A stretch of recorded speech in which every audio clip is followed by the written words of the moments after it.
this announcement from UK about immigration crackdown is really disturbing, because a lot of people have contacted me and have asked me what is their fate, and some people that want to come to UK and be answering me what is their fate, and some already started doing their process, and some are already here. They are on sponsors and they are like being scary and say something that they don't know their fate. They don't know what is their fate. Well, my best advice to them is to just follow the principle of what the Home Office is. Just a white paper, and they're dialoguing on it. They are debating on it. But according to the Home Office, he said that she wants to make sure that this law is being passed immediately, that it should start taking effect. Well, it is their home, it is their country, and they want to what? They want to make sure the country is okay for the citizens that are here. As for me, I wouldn't say lie. I have seen a lot of citizens not getting what they are supposed to get. I won't lie. I have seen a lot of citizens who are even born here that are really suffering. They struggle to get a job. They struggle to get, even one of them have asked me, am I really from this country? Why things are hard for me? And one of them have even told me that, do you know that I went to somewhere, I saw a lot of immigrants working in that country, working in that company. And me and say she that is a British, she couldn't be able to get a job there. So I was just looking at her, and I said to her that she should be patient and keep searching for job, that she will see, because there is global crisis. I quite understand what she means. There are countries where if you go, that they don't even allow foreigners to work. They only their people. They will first of all take their own people from the country first. After they filling that space, if there's any little space, then they will not leave it for the immigrant that are in the country to, like, 1 or 2 people to fit in. Sometimes you will not even see any foreigners from other, it's just them alone there. If you go to Turkey, you see a lot of them there. They allow people come to their country, but it is hardly for you to see, because the job is not much. The same thing in UK, the job is not much. And the people over here, I've seen a lot of, because of the unemployment, a lot of youth are going into things they are not supposed to do. Some youth are starving, some youth are getting violent, some youth are not happy because they are not earning money. So I think this government has seen into all these things and is trying to make everybody be busy. And they are finding out that it is even from there that I knew that other people are employing from the back. That they find out that some people employ from the back, that most of the employment, a company that was filled, it is hardly for you see even the citizens that are here in that company. I've seen a lot of places. There's a lot of places I see only their people there. I even went and asked a question. I had to ask the manager one day, say, man, but this place, just your people, your people, your people. Why are you just your people, your people, your people? Just your people here. Why? Why is it just your people here? I've never seen any other language person, just your people there. And he was just looking at me like this. He was just looking at me. Well, these women are trying to like adjust their country. They are trying to make everything better. And they are also trying to favor people around, and they're trying to adjust those to take control of their immigration. I don't see anything bad for them to take control of their immigration, of making sure we should control the immigration. Many countries don't control their immigration, and it is bad that if you don't control immigration, if you don't control immigration coming to your country, you overhaul your country. And when you overhaul your country, then you have to cater for them, because they have stayed in the country, they are part of the country, they have really known most of the things, so it is very hard to vomit them out. And if you watch this Home Secretary, she was saying that those ones that are already in here already, they find a way of managing them. I don't see anything bad that she has said, that it's a good thing that people around here should get jobs. Should be, at least they should clear people. There's law of unemployment. Even people that are in the country are having unemployment, and they are overhauling. So a lot of countries have been overhauled. America have seen that they overhaul. A lot of countries are overhauled. And the ones that have not seen themselves overhaul, when they see themselves overhaul, they will start doing what this same thing UK is doing. So I advise everybody to follow the principle of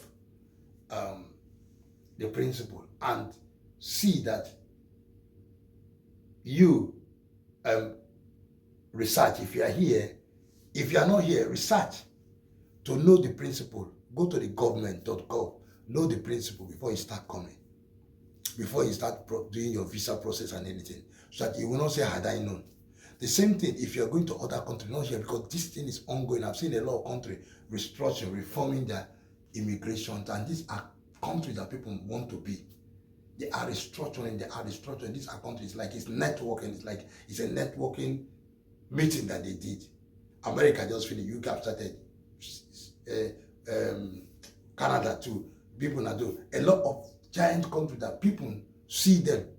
Dubai too. All of the immigration control. Everybody's in immigration control now. It's just Africa that have not done it, because Africa has a lot of things. That's why they have not done immigration control. They can't do immigration control because their economic is jeopardized, scattered. So there's a lot of packages. They have to start from a lot of places. Even Nigeria have to start by, first of all, bringing employment to the country, security, light, a lot of things, food reduction, a lot of things before now talking about immigration. Or they start with immigration if they want. Maybe they think that if you are doing immigration, before the migration, before the immigration people, before you want to migrate them out, before the immigration people came to Nigeria, before they were even feeling Nigeria, there was no job. So when the immigration come, they do the urgent job that even Nigeria cannot do. And that is why working in the toilet, working in the kitchen, all those one Nigeria, they don't want to do that. That's the job they go for. Cleaning people's houses, doing this. But now, because of there's no job, Nigeria now is not even taking the job. Because of the hardship, Nigeria now taking the job. So those one now, no immigrants are having it, can do it. So Nigerian citizens are even taking their hand to control their own immigration. So it is good for us to do what? But they have stated that they are going to control the immigration, that net immigration must come down. And they have said also that they want their skilled workers. They want skilled workers, all work to be linked to immigration, so that they can be able to know the amount of people that are working. And because of that, they're going to roll out e-visas, ID, so that they can be able to monitor when somebody visa has ended, so the person can leave the country. Or if the person want to extend, it depends on your visa, whether it will cost you to extend or you have to leave the country. So if the person refuses, they can come on the person. And they are giving, and the one that is scared enough, they are giving empowerment.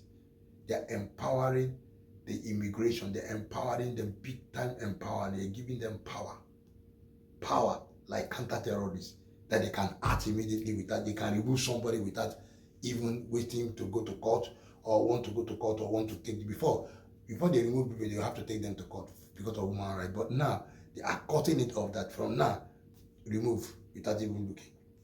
And it's going to cost a lot of things, because this immigration, they might remove even person that has the papers. So they should consider that part too.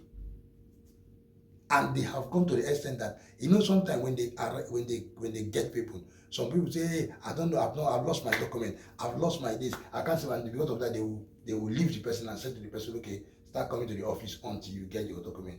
That one, they are going to empower them, that even when the person say, I don't have to, they will get the person country and take the person off this thing, yeah. That one, they have empowering them. They don't want to, as soon as they say they don't have, they will remove you. They can throw it to any country they like. And it's, they can throw it to Sahara Desert, to anywhere. So, and this is the most reason why everybody need to up and doing. Updated, they will be up and doing. If you got any immigration status, you better go and be correcting it now. If you're in UK, if you're in America, if you're in Switzerland, if you're in Canada, if you're in all these countries that are restructuring and reforming, mostly UK now that are setting out their white papers. And white paper, I mean, it's white too. That's how they be listed. Every day they come, they have listed already some. Now it's still white paper. So they will be putting things inside the white paper. They might come now, look. That this thing, they don't like this kind of immigration, so they will come there and put it and talk about, put it, that this is that's how they will, and they say they will go further to see that they reduce anything that will cause them. That's why they make it white paper, so they can, anything they find out that will cause them to reduce, because they will come and put it there.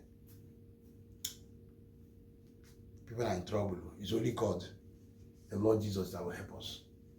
I need you to watch, because the Home Secretary went to come and said a lot of things. I don't want to say it, I don't want my video to be looked, but I want us to watch and see all the Home Secretary have said. I need us to see this. Thank you very much, and God bless you. Please subscribe, comment, like this video, and share this video, so that people around the world and other places that want to come to UK might see that there's an immigration changes. I'll see you in the next video. Thank you, and God bless you. Amen. Madam Deputy Speaker, with your permission, I will make a statement on the government's white paper on restoring control over the immigration system. 5 months ago, the figures were published that showed net migration had reached a record high of more than 900,000 under the last Conservative government, a figure that had quadrupled in the space of just 4 years. It was the consequence of specific government choices made from 2020 onwards, including introducing what was effectively a free market experiment on immigration, encouraging employers to recruit from abroad, loosening controls in different areas, but without any requirement to tackle skills and labour shortages here at home.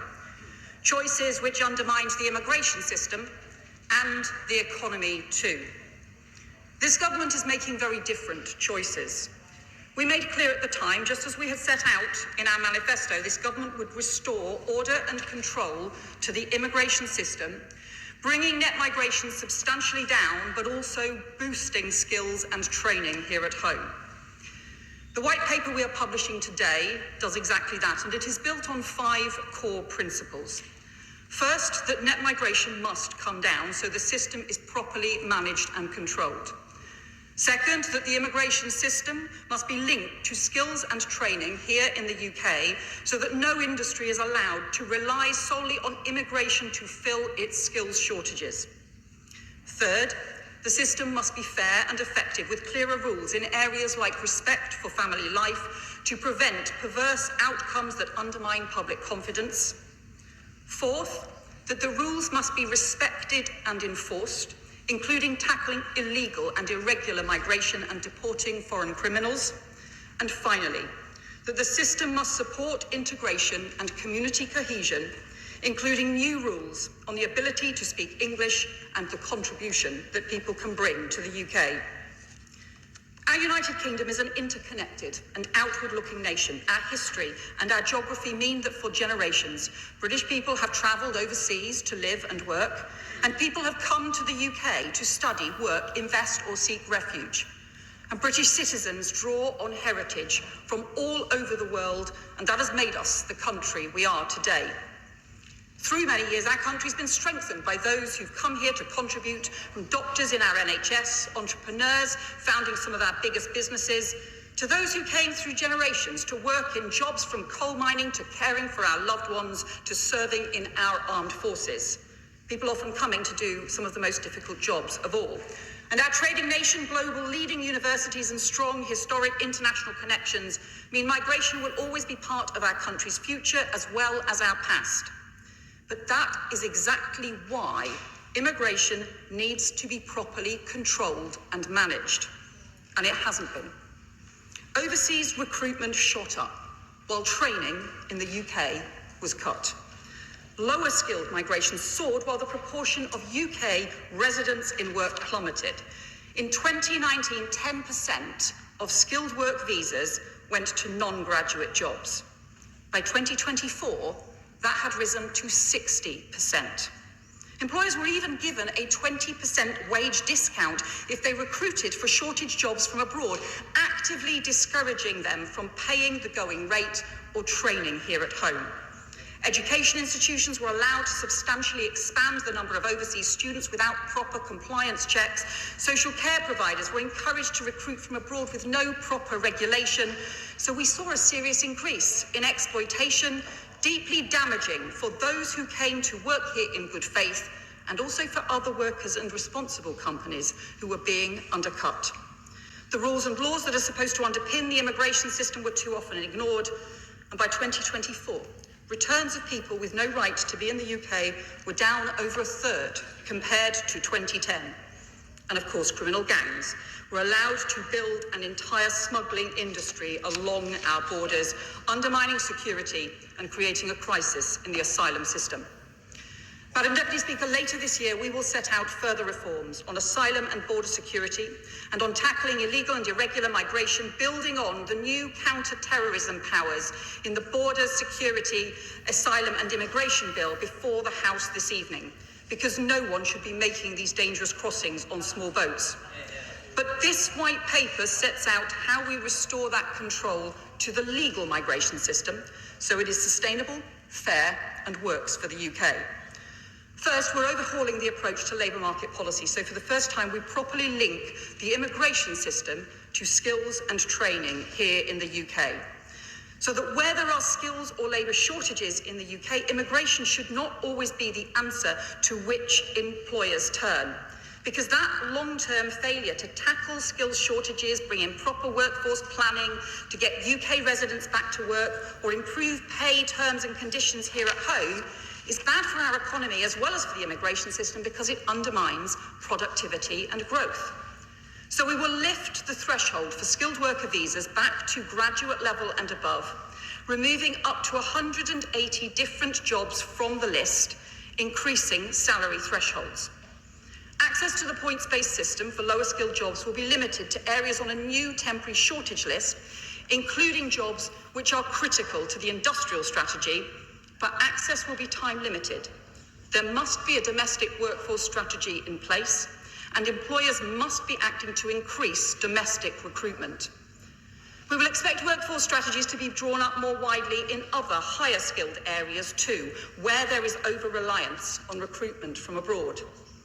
And to support that work, we will establish a new labour market evidence group, bringing together skills bodies from England, Scotland, Wales and Northern Ireland, the Department for Work and Pensions, the Industrial Strategy Council and the Migration Advisory Committee to gather and share evidence on shortage occupations in different parts of the country, and also highlight the role that skills, training, pay and conditions and other policies can play in improving domestic recruitment so that increased migration is never again the only answers to the shortages the economy control to the legal migration system so it is sustainable, fair and works for the UK. First, we're overhauling the approach to labour market policy. So for the first time, we properly link the immigration system to skills and training here in the UK. So that where there are skills or labour shortages in the UK, immigration should not always be the answer to which employers turn. Because that long-term failure to tackle skills shortages, bring in proper workforce planning, to get UK residents back to work, or improve pay terms and conditions here at home, is bad for our economy as well as for the immigration system because it undermines productivity and growth. So we will lift the threshold for skilled worker visas back to graduate level and above, removing up to 180 different jobs from the list, increasing salary thresholds. Access to the points-based system for lower skilled jobs will be limited to areas on a new temporary shortage list, including jobs which are critical to the industrial strategy, but access will be time limited. There must be a domestic workforce strategy in place, and employers must be acting to increase domestic recruitment.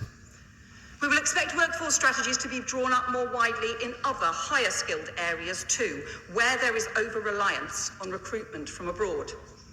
And to support that work, we will establish a new labour market evidence group, bringing together skills bodies from England, Scotland, Wales and Northern Ireland, the Department for Work and Pensions, the Industrial Strategy Council and the Migration Advisory Committee to gather and share evidence on shortage occupations in different parts of the country, and also highlight the role that skills, training, pay and conditions and other policies can play in improving domestic recruitment so that increased migration is never again the only answers to the shortages the economy faces. This new approach means we also need to act on social care. The introduction of the social care visa led not only to a huge increase in migration, but also to a shameful and deeply damaging increase in abuse and exploitation. When proper checks were finally brought in, 470 care providers had their licence to sponsor international staff suspended, and 39,000 care workers were displaced. Overseas recruitment for care jobs has since dropped, but it must not surge like that again. And it's time we address the domestic issues, including a proper fair pay agreement to show respect to people who do some of the most important jobs in the country. We are therefore ending overseas recruitment of care workers. It will continue to be possible to extend existing visas and to recruit displaced care workers and people already in the UK with working rights on other visas. Alongside the new visa controls and workforce strategies, we will also increase the immigration skills charge paid by employers who recruit from abroad by 32%. That money will be invested through the spending review in supporting skills and training here in the UK. And we will ensure that Britain continues to attract the brightest and best global talent by enhancing the visa routes for very high-skilled individuals, top scientific and design talent, and people with the right experience to support growth in key strategic industries. Madam Deputy Speaker, international students bring huge benefits to the UK, supporting our world-leading universities and bringing in top talent and investment. But we will strengthen compliance requirements and checks to prevent visa misuse. And currently, too many people on the graduate visa are not doing graduate jobs, so we will reduce the unrestricted period from 2 years to 18 months, and those who want to stay will need to get a graduate job or a skilled worker visa, so we ensure they are contributing to the economy. And just as our rules on work visas are based on the contribution we expect people to make when they come to our country, we will consult later this year on new earned settlement and citizenship rules that apply the same approach, extending the principles of the points-based system, doubling the standard qualifying period for settlement to 10 years, but with provisions to qualify more swiftly that take account of the contribution people have made. And because the ability to speak English is integral to the ability for everyone to contribute and integrate, we will introduce higher language requirements and new language requirements across a range of visa routes for both main applicants and their dependents, so family too can work, integrate and contribute. But the system for family migration has become overly complex, with policies increasingly developed around case law in court decisions rather than a coordinated framework set out by Parliament. So we will set out a new, clearer framework to be endorsed by Parliament, including clarifying how Article 8 rules should be interpreted and applied to prevent confusion or perverse conclusions. We'll review current community sponsorship schemes that support recognised refugees and continue to take action against trafficking and modern slavery. And we will shortly appoint a new Windrush Commissioner to ensure the Windrush lessons continue to be learnt and the Home Office makes sure its standards are upheld. But rules must be respected and enforced across the board, so we will also bring in stronger controls where there is evidence of visa misuse. We are rolling out e-visas and digital ID, including better use of technology to monitor when people are overstaying on their visa or to support the increase in illegal working rates. Since the election, we have increased returns and we will go further. Those who come to our country must abide by our laws. So we will develop new procedures to ensure the Home Office is informed of all foreign nationals convicted of offence, not just those who go to prison. So we can also revoke visas and remove other offenders in a wide range of crimes who are abusing our system. Madam Deputy Speaker, already we're reducing the number of visas being granted this year, and updated figures will be published before the end of the month. Already we're increasing returns with over 24,000 people in the first 9 months, the highest 9-month period for 8 years. The impact of the changes to skilled worker visas, care worker visas, settlements, students and English language is expected to reduce visas by a further around 100,000 a year And in addition, the new workforce strategies, immigration skills charge, family and asylum reforms will further bring numbers down on top of that. And as the Prime Minister has said, where we need to go further to restore a sustainable system, we will. Madam Deputy Speaker, throughout our history, Britain has been strengthened by people coming to start new businesses, study at universities, contribute to our cultural and sporting excellence, and do some of the toughest jobs in our country. But to be successful, effective and fair, our immigration must be properly controlled and managed. This white paper sets out how we will restore control, fairness and order to the system, how we will continue to bring net migration down, and how we will turn the page on the chaos and failure of the past. I commend this statement to the House. Shadow Home Secretary Chris Philp. Thank you, Madam Deputy Speaker, and I thank the Home Secretary for advance sight of her statement, not that it was necessary given the extensive leaks and pre-briefing. Now, the Prime Minister claimed this morning that all of a sudden he wants to control immigration. I must say that came to me as something of a surprise. The Prime Minister seems to have undergone a miraculous conversion. He has apparently repudiated everything he has ever believed. Or perhaps the Prime Minister is doing what he always does, saying whatever he thinks people want to hear at any given point in time. Perhaps the Prime Minister sees his minus 36% approval ratings, and this paper is his desperate response. Because, Madam Deputy Speaker, we know what the Prime Minister really thinks about immigration because he has often told us. The Prime Minister once described immigration law and border control as racist. He signed a letter opposing the deportation of dangerous foreign criminals, including murderers and rapists. He pledged he would reintroduce full free movement of people, and he sermonised enthusiastically about the benefits of migration. He even said the Yarlswood Immigration Removal Centre should be closed down. Perhaps the Home Secretary can tell us if she'll be following the Prime Minister's advice on that one. So given what the Prime Minister really thinks about immigration, it is no surprise that in 2025, this Labour government has presided over the worst start to the year in history for illegal immigrants crossing the English Channel, up 30% since the election last year, and the worst start to a year ever under this Labour government. So it's also no surprise that this plan is so weak that it barely scratches the surface.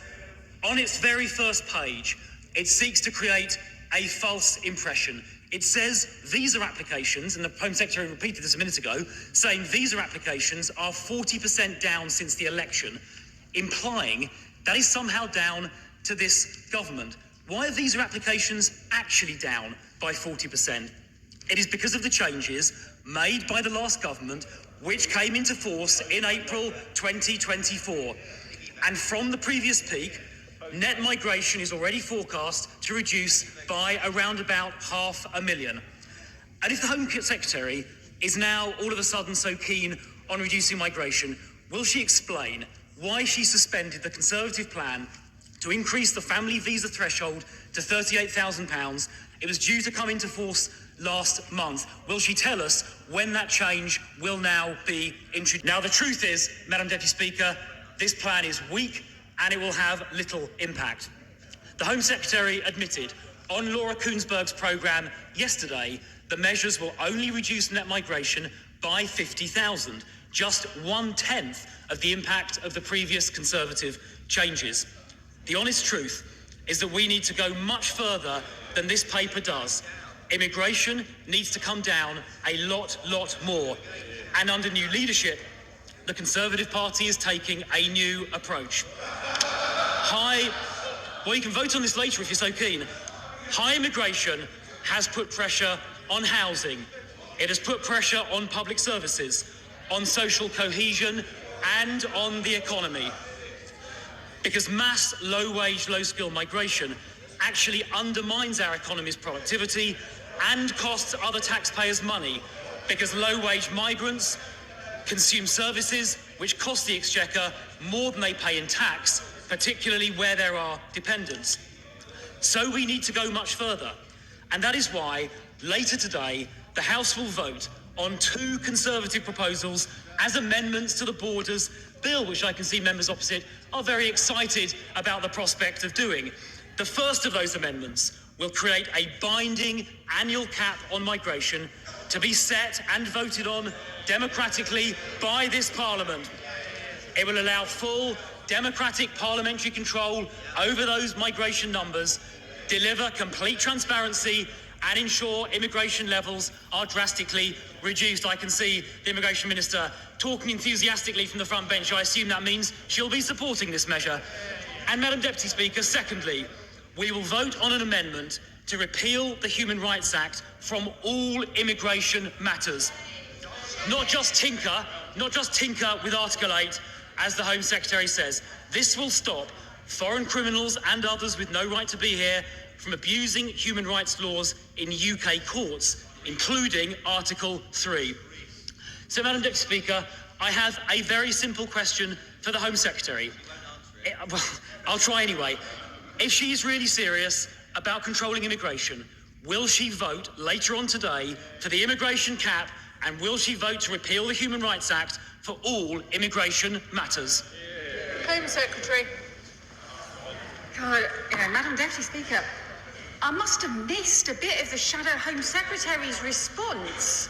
The bit, maybe at the beginning, when he apologised to the House and to the country for his party's policies that quadrupled net migration in the space of just 4 years. He tells us his concerns about the level of migration. It was his party that is responsible for that huge increase in net migration. And I must have missed a bit as well, where he confessed that from the point at which he became an immigration minister in 2020, when all these policies were introduced, to the point at which the Shadow Justice Secretary finished being immigration minister in 2023, net migration rose from 170,000 a year to 870,000 a year. But I must have missed that confession and that apology, because that is what the Shadow Home Secretary should have done. And frankly, until he admits his failure, until he apologises for the damage the chaos that he and his party caused, frankly, no one is going to take seriously a single word he says. And he refers to visa changes that were made before the election. I would say we supported changes that were made by the Right Honourable Member for Braintree, but he had to reverse some of the changes that the Shadow Home Secretary made when he was an immigration minister. And as for caps, the White Paper provides for caps on low-skilled migration on the temporary shortage list. But his targets and caps are as meaningless as all the other ones that his party introduced when they were in government. Indeed, let me quote from the time of the Conservative government's reforms that caused a lot of these problems. I especially thank the Home Secretary for removing the annual limits on work visas and on international students. I lobbied for both. That was the current leader of the opposition. So the idea that this lot have anything to offer is like people who burgled your house and then turn up the next day and offer to sell you a dog. If they are serious about making the changes, if they are serious about tackling small boats, frankly, they should vote for our counter-terrorism powers to tackle the smuggler gangs that repeatedly he and the other right-wing parties have voted against. That's not serious. This government is. Florence Eshelon. One of a kind. Thank you, Madam Deputy Speaker. I am proud to represent a diverse and vibrant constituency, Vauxhall and Camberwell Green, a place where so many people from around the world have chosen to make their home, a place where so many people contribute to our community day in, day out. Since this announcement, Madam Deputy Speaker, I've been contacted by several constituents who are currently on a work visa and looking at their path for a way for indefinite leave to remain. They are understandably worried, Home Secretary, about where this uncertainty leaves them. They're worried about their future plans. One even told me that they are worried and they're considering leaving the UK because their settled status here is under jeopardy. So can the Home Secretary please outline whether this policy applies to people who are already living and working in the UK, or will it just be to new visa applicants? Home Secretary. Well, thank the honourable friend for her question, and she is right to say that there are people working in all kinds of jobs across the country, contributing to our economy and to our communities who have travelled here from all over the world, and that is hugely important.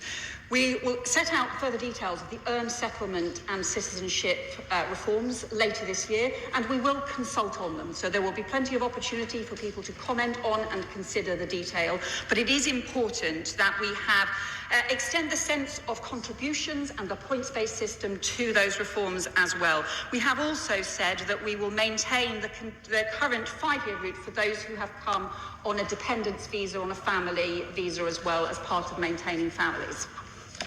Liberal Democrat spokesperson Lisa Smart. Thank you very much, Madam Deputy Speaker. Immigration is personal to all of us, whether we're immigrants ourselves, the descendants of immigrants, or just benefit from the skills, the talents, or the cultural richness that immigrants bring. For me, I'm immensely proud that our country took in my nan, aged 18, when she was fleeing the Nazis in 1939. And I am hugely grateful that the senior surgeon who did my dad's kidney transplant operation brought his skills and talents to our country, having been born elsewhere. And yes, the Conservative government made a total mess of our immigration system. Their chaotic and dishonest approach of making and breaking headline-grabbing targets shattered public trust and left the system in tatters. The line I agree with most in the government's white paper published this morning is that the immigration system must be fair and effective. What the Conservatives left behind was nowhere close to either. Change is needed, and that means rebuilding an immigration system that works for our country and our economy while treating everyone with dignity and respect. And of course, that must be coupled with a clear plan to make it easier to recruit British workers to fill these vacancies instead. And I'd welcome more details from the Home Secretary on how her government will achieve this to ensure these changes don't have unintended consequences for our economy and in particular for our health and social care systems. Will this include finally implementing the Lib Dem proposals for a higher carers minimum wage to reflect the skill level really involved in caring professions? We also need to move away from the chaotic chopping and changing of immigration rules that we saw under the Conservatives.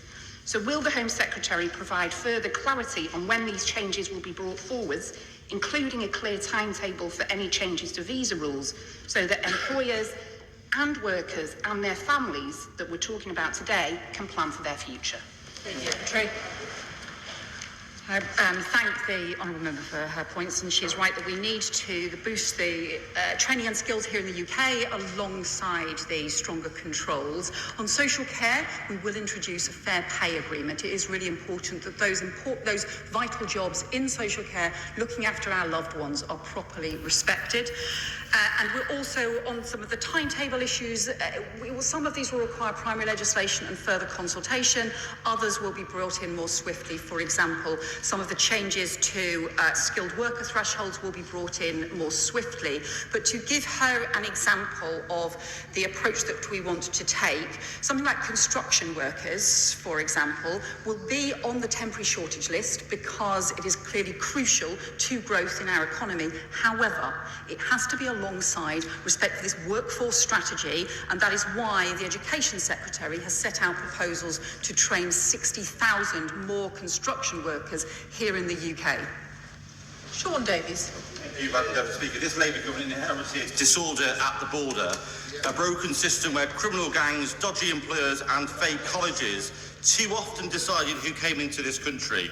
Will the Home Secretary give the courts the powers to deport, the universities and colleges the resources to train our young people, and have a system that encourages the brightest and the best to come to this country and rebuild Britain? Secretary. My honourable friend makes an important point. We do want to make the procedures easier for deportations of foreign criminals, for increasing returns of those who have no right to be in the UK, and that's why we will be changing the procedures that we have inherited. He is also right that we need to ensure that the best international talent is able to come swiftly to the UK, and that's why we will be setting out further reforms for the highest talent routes as well. Deputy Speaker, I am proud to represent a diverse and vibrant constituency, Vauxhall and Camberwell Green, a place where so many people from around the world have chosen to make their home, a place where so many people contribute to our community day in, day out. Since this announcement, Madam Deputy Speaker, I've been contacted by several constituents who are currently on a work visa and looking at their path for a way for indefinite leave to remain. They are understandably worried, Home Secretary, about where this uncertainty leaves them. They're worried about their future plans. One even told me that they are worried and they're considering leaving the UK because their settled status here is under jeopardy. So can the Home Secretary please outline whether this policy applies to people who are already living and working in the UK, or will it just be to new visa applicants? Home Secretary. Well, thank the honourable friend for her question, and she is right to say that there are people working in all kinds of jobs across the country, contributing to our economy and to our communities who have travelled here from all over the world, and that is hugely important. We will set out further details of the earned settlement and citizenship reforms later this year, and we will consult on them. So there will be plenty of opportunity for people to comment on and consider the detail.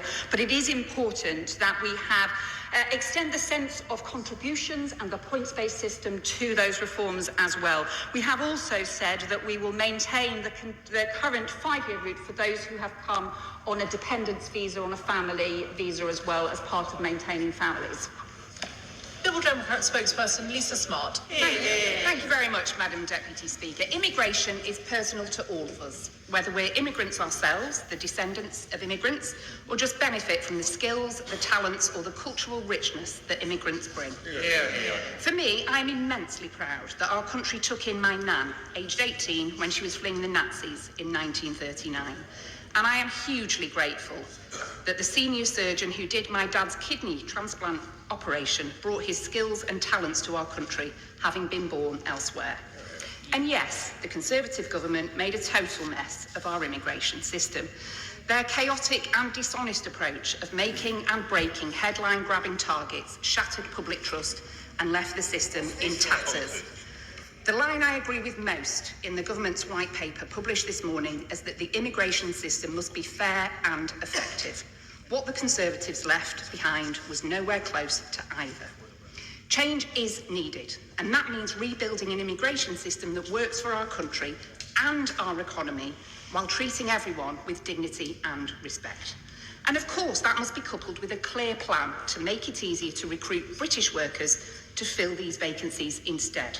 And I'd welcome more details from the Home Secretary on how her government will achieve this to ensure these changes don't have unintended consequences for our economy and in particular for our health and social care systems. Will this include finally implementing the Lib Dem proposals for a higher carers minimum wage to reflect the skill level really involved in caring professions? We also need to move away from the chaotic chopping and changing of immigration rules that we saw under the Conservatives. So will the Home Secretary provide further clarity on when these changes will be brought forwards, including a clear timetable for any changes to visa rules, so that employers and workers and their families that we're talking about today can plan for their future? Secretary. I thank the honourable member for her points, and she is right that we need to boost the training and skills here in the UK alongside the stronger controls. On social care, we will introduce a fair pay agreement. It is really important that those vital jobs in social care, looking after our loved ones, are properly respected. And we're also on some of the timetable issues. Some of these will require primary legislation and further consultation. Others will be brought in more swiftly. For example, some of the changes to skilled worker thresholds will be brought in more swiftly. But to give her an example of the approach that we want to take, something like construction workers, for example, will be on the temporary shortage list because it is clearly crucial to growth in our economy. However, it has to be alongside respect for this workforce strategy, and that is why the Education Secretary has set out proposals to train 60,000 more construction workers here in the UK. Sean Davies. Thank you, Madam Deputy Speaker. This Labour government inherited disorder at the border, a broken system where criminal gangs, dodgy employers and fake colleges too often decided who came into this country. Will the Home Secretary give the courts the powers to deport, the universities and colleges the resources to train our young people, and have a system that encourages the brightest and the best to come to this country and rebuild Britain? Secretary. Grab that. My honourable friend makes an important point. We do want to make the procedures easier for deportations of foreign criminals, for increasing returns of those who have no right to be in the UK, and that's why we will be changing the procedures that we have inherited. He is also right that we need to ensure that the best international talent is able to come swiftly to the UK, and that's why we will be setting out further reforms for the highest talent routes as well. Sir James Clerk. Thank you, Madam Deputy Speaker. In her statement, the Home Secretary said that the visa changes she is putting in place will reduce net migration by 100,000 people a year. The House Commons Library has figures that say the visa changes that I brought in would reduce net migration by 300,000 people per year. So would she now concede that her proposals are only a third as effective as mine? Home Secretary. I would just say to the right honourable member, nice try.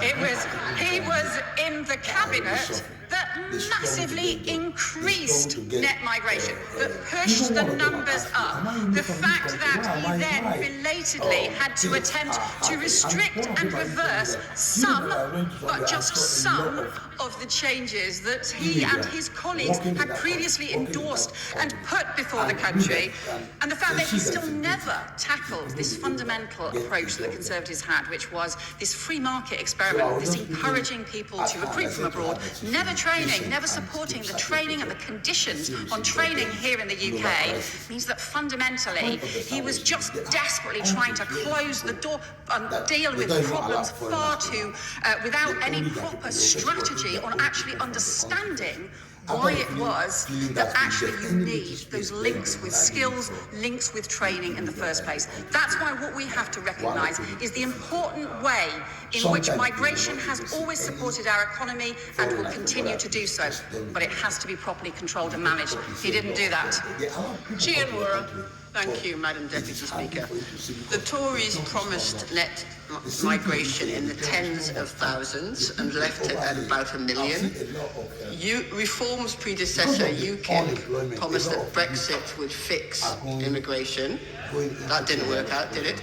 So the Home Secretary is absolutely right to take a reasoned, evidence-based approach to fixing the immigration system. And I welcome her emphasis on the contribution that immigrants make, and I know that our National Health Service workers in Newcastle from different backgrounds and those starting up great businesses in the country must still feel welcome as a consequence. But she's also right to critique our country's dependence on immigration for growth and the impact that has on productivity. And can she say a little bit more about how she will break that link? Home Secretary. My honourable friend makes a very important point, because if the response too often to any labour shortages or skills shortages is simply to turn to migration without actually addressing what are the causes of those skills or labour shortages, which might be around pay and conditions, it might be around lack of skills and training, it might be around lack of workforce planning, might be a whole series of different things. If we don't actually address those causes, then all that happens is that productivity here in the UK falls. So alongside ensuring that we can get the skills that we need, ensuring that we can benefit from international talent, we have to tackle those domestic training and skills failures and make sure that we invest in those. And that is what the immigration skills charge and the increase in that immigration skills charge will help us to do. Andrew Mitchell. Surely, Madam Deputy Speaker, the most immediate challenge, which is enraging our constituents, is the illegal migration across the Channel where her government has kicked away the tough deterrent measures which they inherited from the last government. So are there not three critical measures which she should be taking? The first is to work incredibly closely with all our European partners. The second is to need to look very hard at the international conventions, particularly the Geneva Convention from 1951. And thirdly, and in many ways most importantly, to work on the upstream problems at source. Increasingly, people are migrating in very large numbers from the Sahel in North Africa, fleeing from violence, starvation, and extreme poverty. Does she accept that she and her European counterparts must lift their ambition and move towards a modern-day equivalent of a Marshall Plan if we are to solve this long-term and increasingly very serious issue? Home Secretary. Well, I do actually agree with the honourable member that we have to do more upstream to tackle some of the causes of some of the dangerous journeys that we see. We clearly need to act on the criminal smuggler gangs who are exploiting people and undermining our border security, and that's why the legislation tonight on counter-terrorism powers is so important. But we do also need to do much more work with the European partners. We have been working with France, for example, to get France to agree to change their rules so that they, for the first time, will start to intervene in French waters to prevent dangerous boat crossings. But I also agree with him on the importance of the Sahel and working upstream. We have established a new joint unit between the Home Office and the Foreign Office in order to do some of that prior work that he will.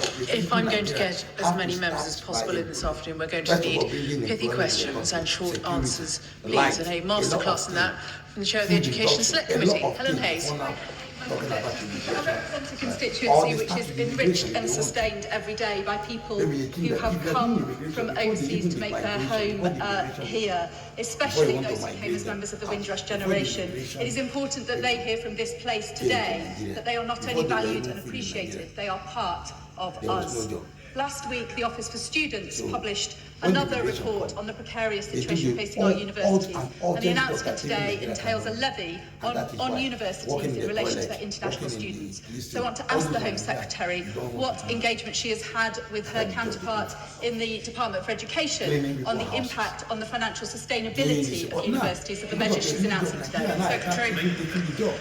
My honourable friend is right that there are British citizens who have heritage from all over the world. There are people who have come here, including part of the Windrush generation, and that is why we will be shortly appointing the Windrush Commissioner to ensure that those Home Office standards are upheld and that contribution through generations is properly recognised and respected in our country. On the issue around the International Students Levy, the White Paper sets out that we will explore that levy, and that work is being led by the Education Secretary to ensure that we look at the way in which we can ensure that investment goes into supporting skills in the UK. Christine Jardine. Thank you very much, Madam Deputy Speaker. The Home Secretary spoke about attracting the best and the brightest to this country, and one of the areas where our universities do that is in the medical provision. During the COVID crisis and rebuilding after it, a lot of the people on the front line were immigrants. When she looks at the resettlement and the reassurance given to existing migrants, will she take them into account and perhaps consider indefinite leave to remain for those who work through that crisis? Home Secretary. The Honourable Member makes an important point about the contribution made by those who saved lives, who cared for our loved ones through one of the most difficult periods during the pandemic. And we need to respect and recognise those contributions. There will be plenty of opportunity for everyone to contribute to the consultation on changes to the earned settlement and citizenship rules. Tracy Gilbert. Madam Deputy Speaker, a report into the economic and that impact of the Edinburgh University found that the university's education exports alone amount to 1.8 billion in the 2021-2022 academic year. Can my right honourable friend outline what engagement she will have with the University of Edinburgh to ensure that the proposals brought forward today do not have any adverse impact on the world-class universities and also on the local economic impacts? Secretary. Well, my honourable friend is right that the international students make a huge contribution to our country, to our economy, and universities are often very important to the local economy as well. But it is also really important that proper standards are met as well, and that where there have been cases, for example, of some institutions not properly ensuring that they were meeting the right high standards of compliance, where there was evidence that recruitment wasn't meeting high standards, where people were misusing the visas and coming for other reasons of not completing courses, we do need those standards to be met, because that is how we will underpin and maintain confidence in international students and in our world-class universities, which is hugely important to our economy. Dr. Andrew Murison. Madam Deputy, in the details of the government white paper that came out over the weekend, there was very little of substance, and the Home Secretary has rather confirmed that impression today. But there are two big-ticket items that my local authority and my local training providers will like some answers on. Firstly, where is the uplift in training going to be financed? When will that money arrive? Since I'm sure Trowbridge College and my constituents will be very interested to hear about that. And secondly, on the fair pay agreement, does she anticipate that statutory authorities providing statutory services will be paying for this, which presumably means council taxpayers, or will she be providing the money out of the block grant? Home Secretary. Well, on the point that he makes about training, already this government is going considerably further than the previous government, who allowed training to be cut, including training being cut in adult education and adult skills, at the same time as the net migration figures were substantially increasing. Already we are funding training for 60,000 more construction workers as part of our growth plans and workforce strategies. And as I set out in the white paper that I'm sure he will love the chance to be able to read and to see all of the substance within the white paper, it sets out proposals for a 32% increase in the immigration skills charge that will go into skills and training in the UK. John McDonnell. When legislation of this nature, As I said, as part of the statement today, it is through generations in recent years, but also going back through many generations, that people have come to the UK, been part of contributing, building our communities, and part of the country that we are today. That is who we are, and it is important. It's also important that we ensure that when people come to the UK, that they can speak English, that they can talk to each other, that they can be part of communities, because it is in areas where people haven't been able to speak English that we've often seen some of the worst exploitation as well. So that's why I think this is about recognising the importance of migration, but also ensuring that the system is fair. Nigel Farage. Thank you, Madam Deputy Speaker. The Home Secretary will be aware that 5 years ago I warned that if we didn't leave the ECHR and deport immediately those that arrived in Dover via small boats, that there would be an invasion. And sure enough, I was right. Yeah. Today, a further 600 young men already today have been processed through Dover. Perhaps the odd Iranian terrorist among them.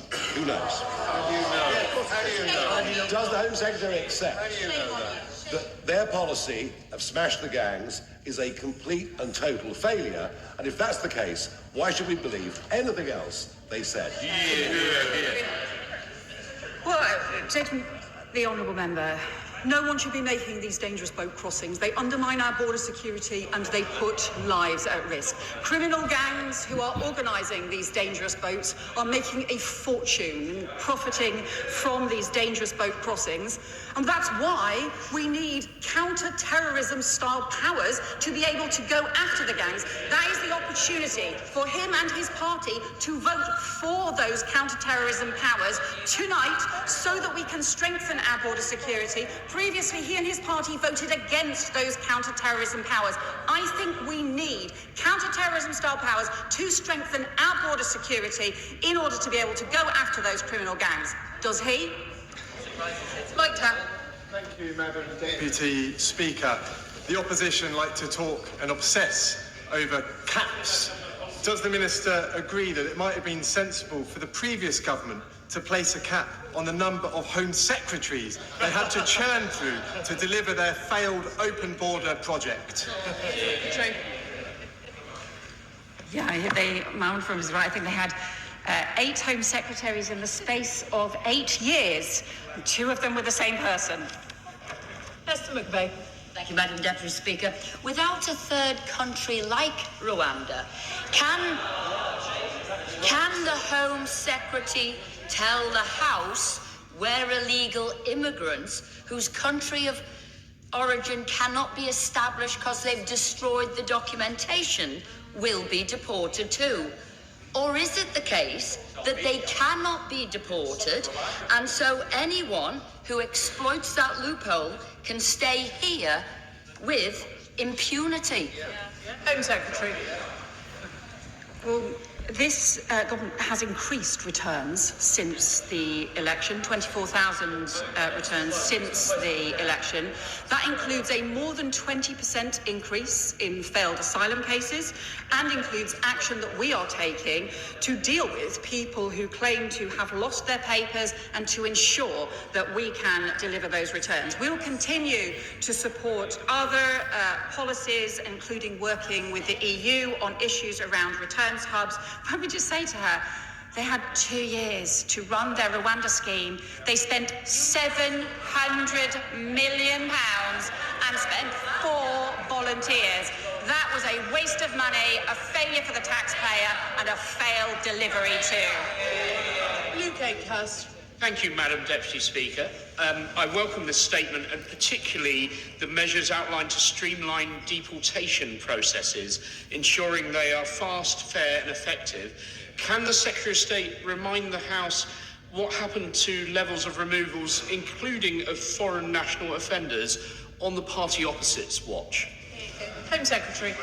Well, the returns did drop by around a third under the previous Conservative government. I think that's very damaging. I think the rules should be respected and enforced.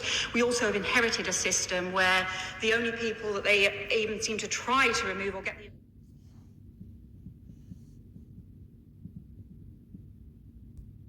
information on were nation much more widely and a faster process to ensure that the rules and the laws are upheld. Tim Farron.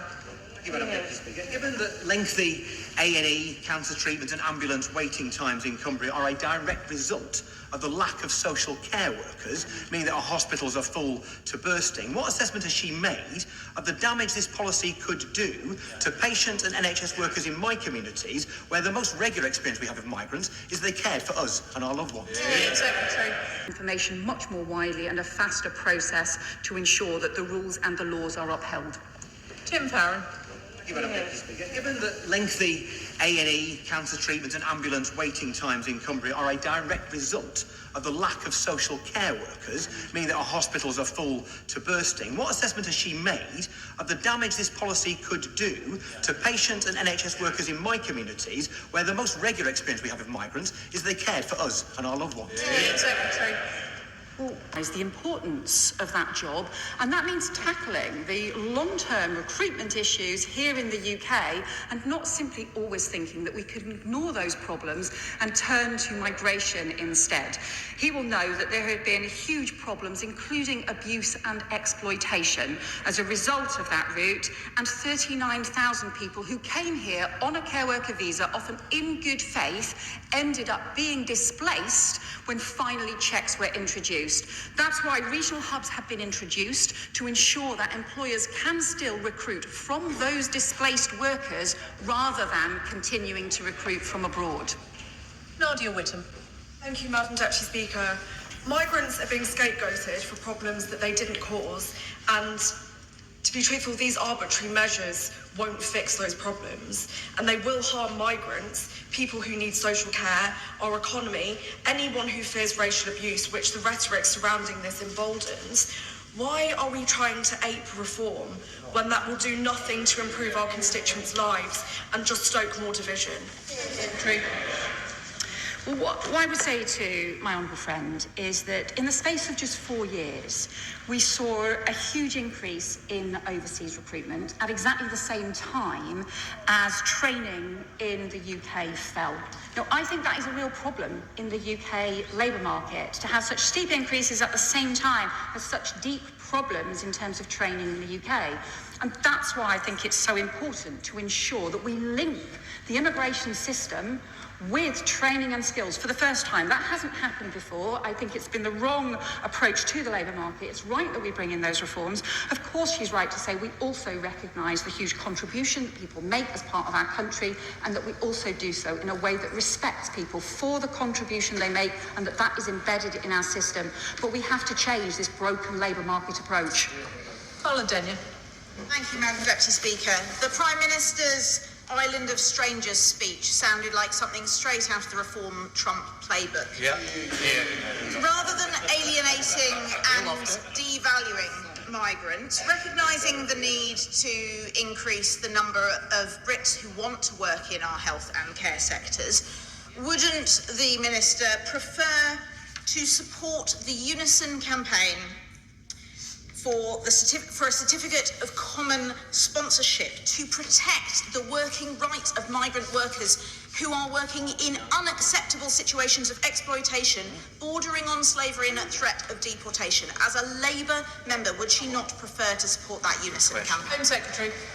Well, one of the issues that we've highlighted in the White Paper is the importance of tackling exploitation, which is deeply damaging for those who have come to the UK in good faith, and also damaging for other employers as well. So one of the points we want to explore is making it easier for people to not be held to a single employer where there are problems with the sponsorship arrangements, and to make that system more effective so that it can tackle exploitation. Sally Jameson. Thank you, Madam Deputy Speaker, and I welcome today's White Paper, which actually brings some substantive reforms to our immigration system after over a decade of expensive rhetoric. But can the Home Secretary set out what further reforms that the government is considering for our asylum and appeal system, as well to do with the ludicrous hotel situation that we were left with by the last government? Home Secretary. Well, my honourable friend is right. We need to end asylum hotels, and that means we have to clear the shocking backlog that were left with by the previous government, who just stopped taking asylum decisions in the last few months in the run-up to the election. One of the measures we're also introducing, though, is new statutory timetables for appeals, because it's currently the appeal system that is holding up a lot of the issues in terms of the backlog. We need that through. That is part of the border security bill that we'll be able to vote on tonight, and that's why I hope all parties in this House will support it. Richard. About immigration. Can I welcome the Home Secretary's statement today? And it's in the national interest that the government get this right, and I hope that that will happen. I'm not convinced yet, to be honest, and we haven't seen much of the detail. But can I also support the Honourable Member for Clapton and his concerns around national security? I think that is something that should be taken more seriously. But this year, 10,500 people have crossed the English Channel, illegal migrants. That is a record number for this period of time in any year previous. And I just saw nothing today in the Prime Minister's early week statement, or indeed the Home Secretary's statement, on a deterrent. Without a deterrent, you can have all the counter-terrorism commands, all the new laws, all the great statements. Nothing is going to change. Secretary. Well, this evening, Madam Deputy Speaker, we will be able to vote for a border security bill which includes counter-terrorism powers in order to tackle criminal smuggler gangs. And the Prime Minister said before Christmas, when we hosted the Interpol conference, border security is a national security issue and needs to be taken seriously as such. That is why we need those counter-terrorism powers. That's why we need our police, National Crime Agency, Border Force and Border Authorities to be able to intervene much earlier, to be able to take action against this dangerous trade in people that does undermine our national security as well as our border security. So I hope he'll vote for the bill tonight. Chris Murray.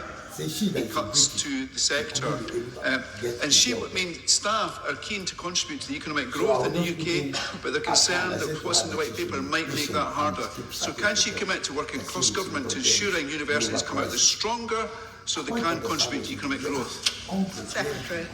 What the honourable member also may be aware is that the increase in the student visas, the biggest increases in student visas were often on the universities that were lower ranking in the university league tables, and where we also had people then afterwards not doing graduate jobs. So we hugely support international students. He's right to refer to Edinburgh University, to other universities across the country, and we want to work with universities to ensure that high standards of compliance are being met, and also that where international students stay in the UK, they are also doing graduate jobs as well. Jeremy Corbyn.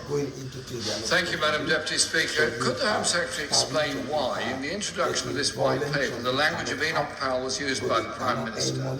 There's been no speaking up about the enormous value of migration in this country that's kept our NHS running, our education service running, and so much more, and that there are already 130,000 vacancies in the care sector. Does anything in her white paper do anything to improve community relations or deal with the now labour shortage within the NHS and the care service? Or is it all about trying to please these people who unfortunately sit in front of me? I've seen a lot of this. What I would just say to the honourable member is, I think at the very beginning of my statement to this House, I talked about the importance of those who come to work in our NHS, those who come to serve in our armed forces, those who come to work in constituencies like mine, in coal mining jobs, those who come sometimes to do some of the most difficult jobs of all. But it's because migration is important that it needs to be controlled and managed, and we need to tackle the underlying problems in the labour market. So for net migration to quadruple in the space of 4 years, at the same time as domestic training is being cut, at the same time as we haven't had the support for the skills and training in the UK, I think shows a system that just is not working. We have to tackle those training and skills shortages alongside bringing net migration down.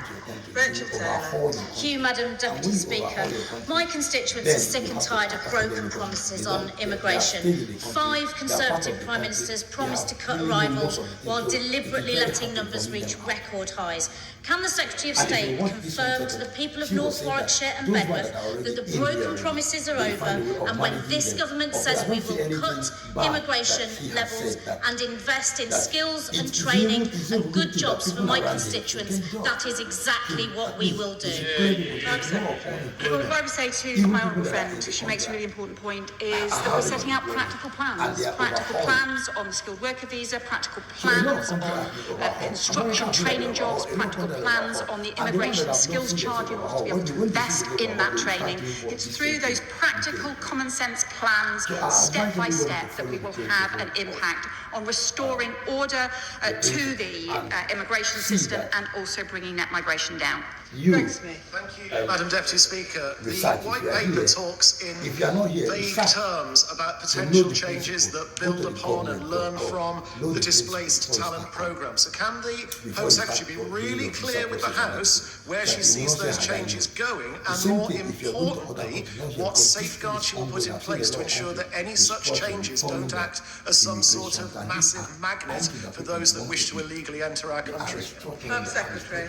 Well, I think actually the opposite is true from what he said. We've talked about having cap-limited schemes, and also ensuring that at the moment it's possible for people other parts of the world to be able to apply for a skilled worker visa if they have the talent. For example, if they are an engineer, if they are a scientist. But often refugees, recognised refugees, are not able to apply for visas, skilled worker visas, as scientists or doctors and so on, even though they have the skills and talent to be able to do so. And that is why we should just ensure that we can do our bit to help refugees who also should be able to come to be part of a skilled worker visa where they have the skills to do so.